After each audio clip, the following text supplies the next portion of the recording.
Welcome back to the show. Could Ripple go public in 2025? Somebody roll that beautiful intro.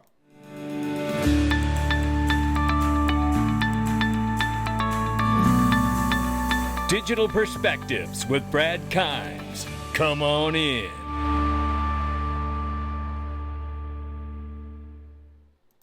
Welcome back to the show. You can follow us on Twitter, YouTube, and digperspectives.com for exclusive content. Pay attention to XRP today, ladies and gentlemen. It's moving a little bit this morning here. $3.71 trillion market cap for crypto. We're up 1%. 99,400 plus for Bitcoin. 3,700 plus for Ethereum. Tether number 3 spot right now, 138 billion plus market cap. XRP number 4 spot, $2.41, and it just started moving again in the last hour here, up 10% over the news of the real USD getting a green light from the NYDFS. We'll be back at that number 3 spot soon enough, and I don't think we'll be leaving once we get back there. Ranging between 191 and 242. Again, XRP's out for a jog. Looks like everybody's waking up to the news. Let's get excited. I'm loving it. I know you are too. Let's keep moving. The historical altcoin season could start in the next 7 days, says Tracer. DeFi Tracer says, in fact, the historical alt season will start in 7 days. Dominance peaked and alts will go parabolic. $100 will turn into $100,000 with the right alts, he says.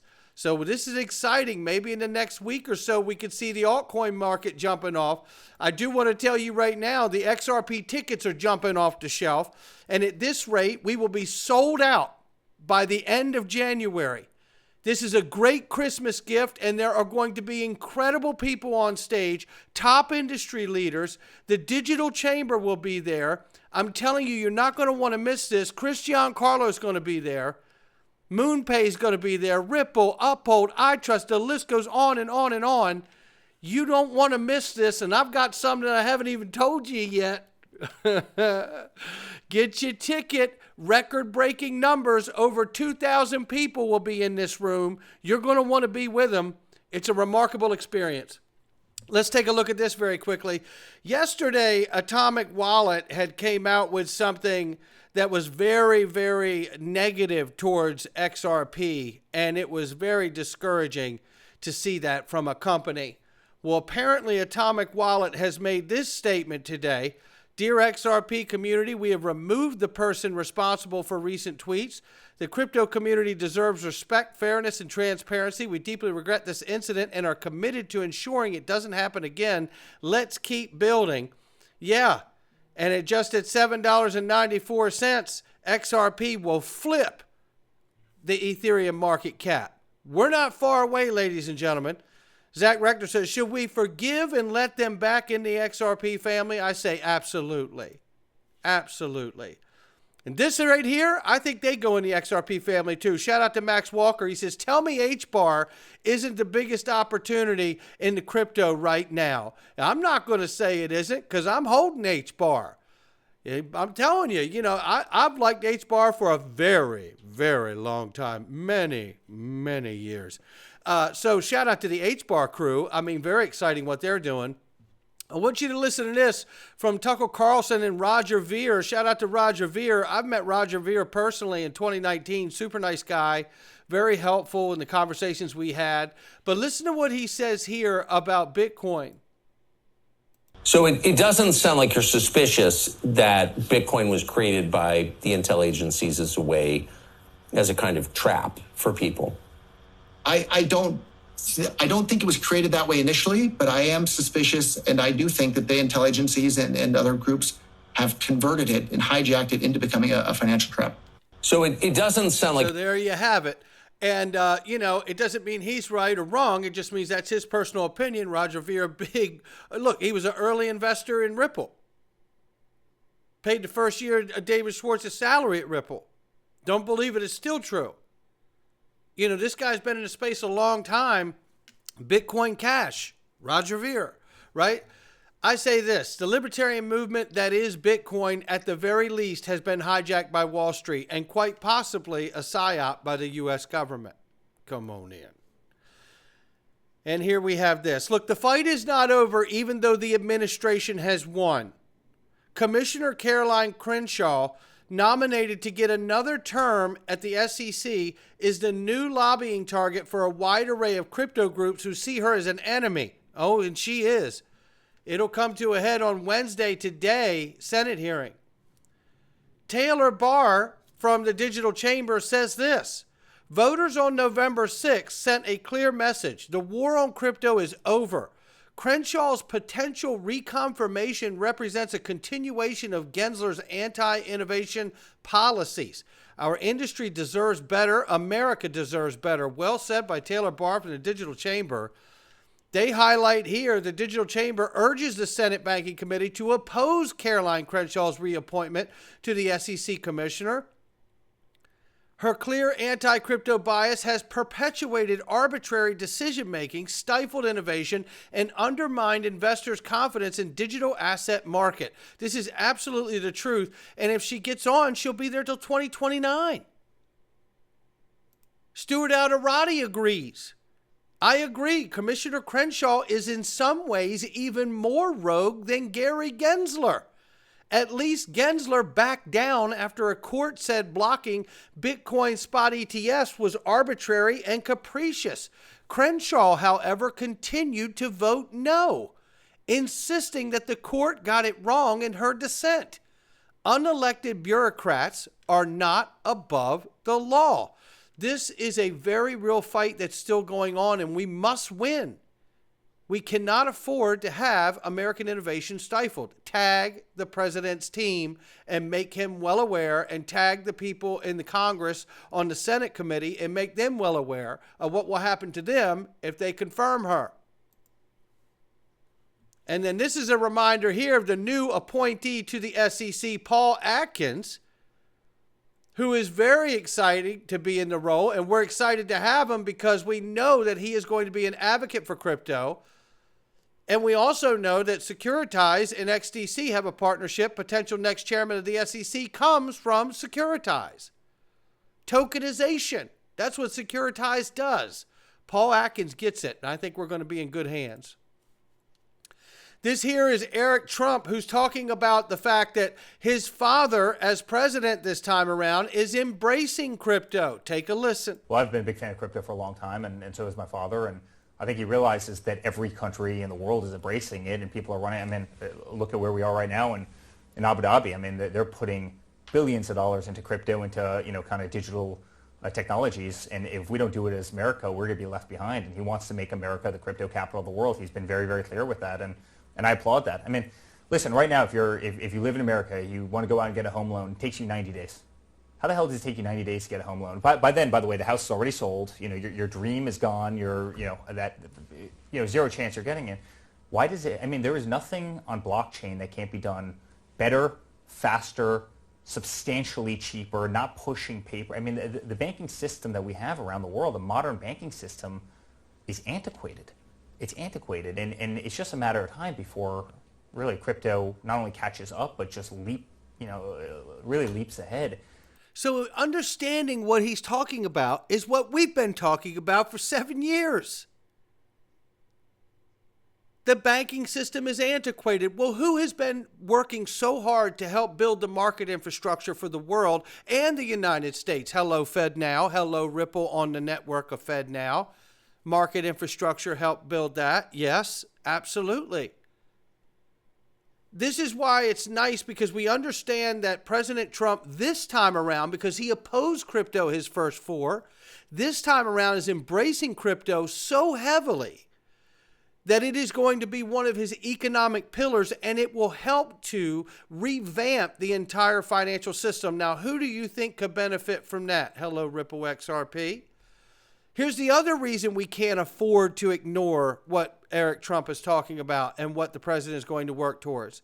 In 2024 alone, around 80% of all trade between member nations has been settled in local currencies. As the de-dollarization agenda grows, 2 new countries have settled nearly $37 billion of trade in local currencies. De-dollarizing from the U.S. dollar. This is why they can't afford to look the other way. Reminder for those that haven't seen the first video today, Ripple's RLUSD has officially received approval from the NYDFS, baby. Yeah. And the stablecoin race is on because USD Circles made some kind of an announcement. I can't remember what it is off the top of my head. Tether said they're announcing they're working with Dubai, but we know they're about to be delisted in the EU. The stablecoin race is alive and well. We've already had Bankxchange already say in 48 hours they'll be listing RLUSD. How long before Uphold does? The new stablecoin king enters the market. We got approval, baby. Watch out, everyone. Brad Garlinghouse said this about Tether. I doubt Tether may continue to grow, but I doubt it will have the same market share in 2 years, let's say. How about that? And it makes sense. They're getting delisted in the EU. When we get stablecoin legislation here at home in the US, which they consider the low-hanging fruit, should be very easy to get it through. Just stablecoin legislation alone will tell us a lot about where Tether's going to sit in the eyes of the U.S. government. Ripple's USD, real USD stablecoin, will be more focused on large institutional players. Bring it on.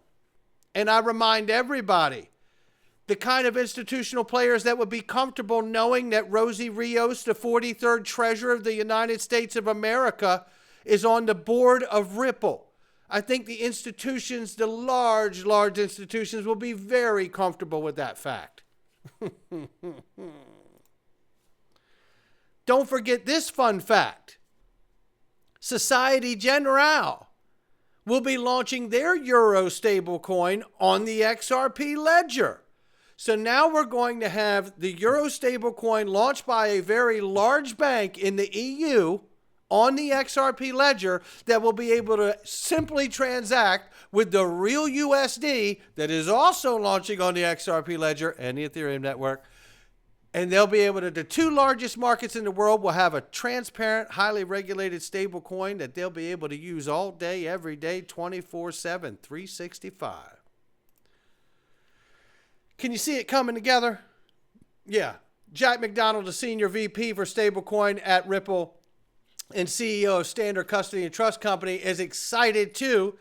Ripple has a financial position with a balance sheet of $20 to $30 billion behind it, which means they can stand behind the real USD stablecoin peg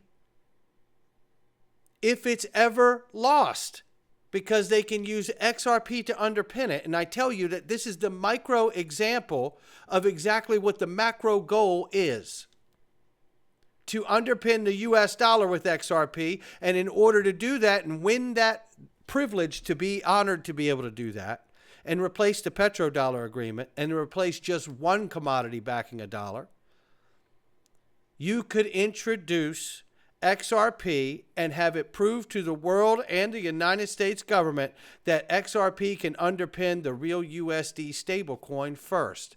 Then you can have it move to a much larger role to underpin the dollar itself. Then we see this. Breaking: MicroStrategy set to join NASDAQ 100 on December 23rd with the official announcement schedule for Friday. Now remember, MicroStrategy keeps Bitcoin on their balance sheet, and it is a part of their valuation, a massive part of their valuation, in fact. Ripple currently does not. Anyone else reminded of Yoshitaka Katao's SBI calling for Ripple to go public right after the case is resolved? Understanding that we're getting a new SEC chair that could drop the appeal? Think of it for a moment. They could IPO by the end of 25. John Deaton wrote this, and it's remarkable. If the appeal is dismissed in the first quarter of 25, I could see Ripple IPO by the end of the year. Certainly, the first quarter of 26 is not unrealistic. Ripple repurchases shares at $11 billion valuation back in the day, but with $1 billion in cash on the balance sheet, plus over $40 billion XRP held in escrow at today's XRP price, one could argue Ripple's true valuation is over $100 billion. Now, I'm not suggesting it is or it isn't, says John Deaton. I'm suggesting, however, that if you're a Ripple shareholder, you're likely not disappointed in its CEO. And we are not disappointed in Brad Garlinghouse, I could tell you that. And I could see a valuation like that coming just as soon as that case ends and they know that they're free and clear to be able to put XRP on the balance sheet just the same way that MicroStrategy does. And who's to say where XRP's price could end up? Listen to Quincy Jones, XRP XDC developer, talk about it. So anybody out there that's telling you they'll know where the price of XRP will go has no idea. Zero, absolutely zero clue. But I'll give you a tiny hint of an idea of what could happen. So XRP it's a financial instrument of value. And that instrument is basically, the instrument's really liquidity between different other instruments like bonds, stocks, currencies, everything basically. Yeah. And the XRP is only worth the value of the things that are issued on it because it would cost XRP to buy those things on the network and use that liquidity. Mm-hmm. So what ends up happening here is not only do you have to issue all of the equity, but you've also got to issue all of the debt. So XRP is only bound by the fiscal responsibility of the people that issue assets on it, which is obviously irresponsible. So XRP could be at $100, $100,000, $1 million. It depends on how many assets you want to issue onto the network. So if you wanted to issue, $100 trillion worth of equity, cool. That's a lot of money on the network. What happens if they want to issue another $500 million worth of debt? That also adds value to the network. So there really is a mind-blowing amount of wealth, essentially, that can basically be flowing through these networks that we can't even comprehend because of that debt question of being able to issue more and more and more value in the form of debt. There it is right there. Shout out to Quincy. I tell you, this is getting so exciting where we're headed. And just think of it for a moment. We have so much good news to fall in front of us here. And not least of which is no tax on crypto. Okay? That is a promise that they are working very hard towards. And think of why they would do that for U.S. companies and U.S. tokens, for which Ripple and XRP are. Because it would create such a rush, such a crypto gold rush, that think of the way in and out of this digital world we live in now. That's right, U.S. dollar stablecoins. So no tax on crypto really is a new use case driving people to understand, educate, and learn how to use digital stablecoins. Don't believe it, it's still true. Not financial advice from me or anyone else. I'll catch all of you on the next one.